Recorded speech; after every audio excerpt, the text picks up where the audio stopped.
Como que pode um resultado que vem reportando um prejuízo bilionário ser positivo para a empresa? Fala galera, meu nome é Fernando Klim, esse aqui é o Além dos Mercados e hoje eu estou aqui para falar com você do resultado de 3 grandes empresas brasileiras e elas vieram reportando prejuízos bilionários nos seus balanços, nos seus resultados. E como que pode isso ser positivo para a empresa? É disso que eu quero falar hoje com vocês. Bom, a gente sabe que o coronavírus trouxe muita incerteza e muita volatilidade para os preços de todos os ativos aí, de todos os mercados, dos mercados globais. Quando eu estou falando de incerteza, eu estou falando de quê? Eu estou falando de disparada do desemprego, de diminuição nos índices de confiança do consumidor, de uma desaceleração global dos mercados. É óbvio que esse tipo de crise vai afetar as empresas de commodity, especialmente, vai reduzir a demanda por commodity. E as 3 empresas que eu tenho para falar hoje aqui com você são 3 empresas de commodity. O índice aqui no Brasil, o Ibovespa, é fortemente impactado por commodities, porque o Brasil, historicamente e até hoje, é muito dependente dessas empresas. A gente tem Petrobras, a gente tem Vale, a gente tem frigoríficos, a gente tem Suzano, Klabin, tudo isso é commodity. É petróleo, é minério, é celulose, é proteína, carne. Então, essas empresas têm um impacto gigante no índice e ontem a gente teve resultados de 3 delas e eu quero comentar cada um deles aqui com você. Antes da gente começar, eu já queria te convidar a se inscrever aqui no canal, ativar o sino das notificações e, quando acabar o vídeo, deixa o seu like, porque esse vídeo aqui eu tenho certeza que vai abrir seus olhos para muita coisa no que diz respeito à análise fundamentalista, a observar certas coisas nos balanços das empresas que muitas vezes passam despercebidas aí para os olhos da maioria, beleza? Então vamos lá!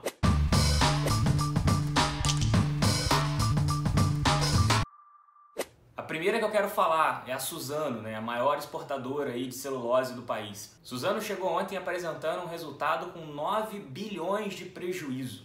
Aí todo mundo se assustou fortemente, O consenso dizia que a empresa ia ter 900 milhões de lucro. Como é que uma empresa que o consenso dizia que ia ter 900 milhões de lucro me reporta 9 bilhões de prejuízo? Cara, em qualquer lugar o cara que fez esse consenso tinha que ser mandado embora, para começar. Mas vamos lá, vamos te explicar aqui devagarzinho para você entender o que aconteceu com Suzano. Esse resultado extremamente negativo foi fortemente impactado por uma linha de resultado financeiro, ou seja, a empresa faz uma série de operações com derivativos e swaps cambiais para poder fazer um hedge ali da receita dela, que é praticamente toda exposta ao dólar. Então, qualquer variação muito grande no câmbio afeta diretamente a empresa. Então, o que ela faz? Ela faz determinadas operações com derivativos e swaps cambiais para poder fazer um hedge dessa receita e ter ali uma certa previsibilidade, tentar travar essa receita. Então, o que aconteceu é que, obviamente, o ano abriu com dólar a 4, Hoje o dólar está aí batendo na casa dos 5,90, quase R$6. Ninguém podia prever que ia ter um coronavírus aí, que ia ter essa crise, essa pandemia mundial. E a empresa não conseguiu acertar ali, ela errou a mão, tanto na quantidade quanto do preço do derivativo, onde ela tentou travar o lucro e acabou ficando muito exposta. A linha de receita dela, resultado financeiro, melhor dizendo, foi muito impactada. Agora, o lado positivo, que muita gente esqueceu de olhar, é que a empresa teve um resultado operacional fortíssimo. Eu vou te falar aqui para você ter ideia dos números. EBITDA, 20% acima do consenso. Além disso, o custo caixa da empresa diminuiu. A geração de caixa continuou fortíssima. Ela diminuiu a quantidade de estoques em pleno low da celulose. O preço da celulose está aí nas mínimas históricas e ela conseguiu diminuir a quantidade de estoque que ela tinha. Conseguiu vender isso para a China, sabe Deus como, reduziu o estoque. Ponto positivo pra caramba para a empresa. Além disso, conseguiu diminuir suas despesas operacionais, capturando aí finalmente uma sinergia desde que teve a fusão com a Fibria. E por fim, teve uma redução de CAPEX. Ou seja, do ponto de vista operacional, Suzano segue sendo uma máquina de gerar caixa. Agora, teve um resultado muito ruim na linha de resultado financeiro. Então, obviamente, reportou um balanço aí fortemente impactado. Agora, a empresa, como um todo, segue sendo um belo cavalo para surfar essa crise. A alavancagem aumentou de 5 para 6 vezes, obviamente aí impactada pelo coronavírus e seus derivados, mas sigo apostando muito forte em Suzano para surfar essa crise aí. Conforme o preço da celulose voltar a subir e ela conseguir acertar a mão nessa operação aí da trava da receita, tem tudo para voltar a reportar lucro, voltar a ter um balanço sólido, ainda mais sólido do que esse, não só com resultado operacional forte, mas também com resultado contábil, resultado caixa forte. Bora para a próxima empresa então? Quero falar com você de Petrobras agora. Vamos lá? Cara, a Petrobras chegou reportando no balanço um prejuízo contábil de 48 bilhões. É muita coisa, é muita coisa. Você bate o olho e você fica assustado. Você fala, cara, vou vender Petrobras. Não tem como ter uma empresa que tem 48 bilhões de prejuízo, né? Mas vamos olhar com calma para você entender o que aconteceu, o porquê que isso aconteceu e o porquê que Petrobras segue sendo uma excelente empresa para se ter em carteira em 2020. Primeira coisa que eu queria te contar é que esse prejuízo que Petrobras reportou só tem efeito contábil, não tem efeito caixa. O que aconteceu ali foi uma série de impairments que a empresa fez. Você não sabe o que é impairment, né? Vou te explicar. Impairment nada mais é do que uma metodologia de depreciação de ativos. O que acontece é que com o preço do petróleo em queda, igual aconteceu, a Petrobras se viu obrigada a revisar as estimativas de certos campos de produção que ela tem. Alguns campos provavelmente deixam de ser viáveis. Então ela tem que fazer uma redução no CAPEX dela, né? Então ela tem que fazer um ajuste de impairment. Ou seja, os ativos que estavam marcados a determinado preço precisam ser remarcados, porque o petróleo perdeu valor e a viabilidade daquele campo de extração talvez tenha até deixado de existir. Então ela precisa fazer uma nova marcação do valor desses ativos, esse é o impairment, por isso que ela reporta essa perda muito grande justamente em impairment. Mas isso não sai do caixa da empresa, ela não perdeu dinheiro, vamos dizer assim, então isso só tem efeito contábil, não tem efeito caixa. Agora, falando da operação como um todo, o EBITDA de Petrobras subiu 30%, ela segue forte no ritmo dela de desalavancagem, o que é ótimo, fez uma série de venda de ativos, vendeu um monte de penduricalho que só atrapalhava a operação. Ela segue gerando caixa, ela segue vendendo agora com um custo menor de extração, ela segue vendendo com menos desconto em cima do Brent e o Credit Suisse até reportou, né, no último reporte deles, ele falou Memorable Quarter, ou seja, um trimestre memorável. Para finalizar, a Petrobras segue gerando um excelente fluxo de caixa livre ao acionista, que é o que importa, né, que é o fluxo de caixa livre que a gente vai usar nos nossos modelos de valuation. Então, segue sendo aí um cavalo muito bom para se montar em 2020.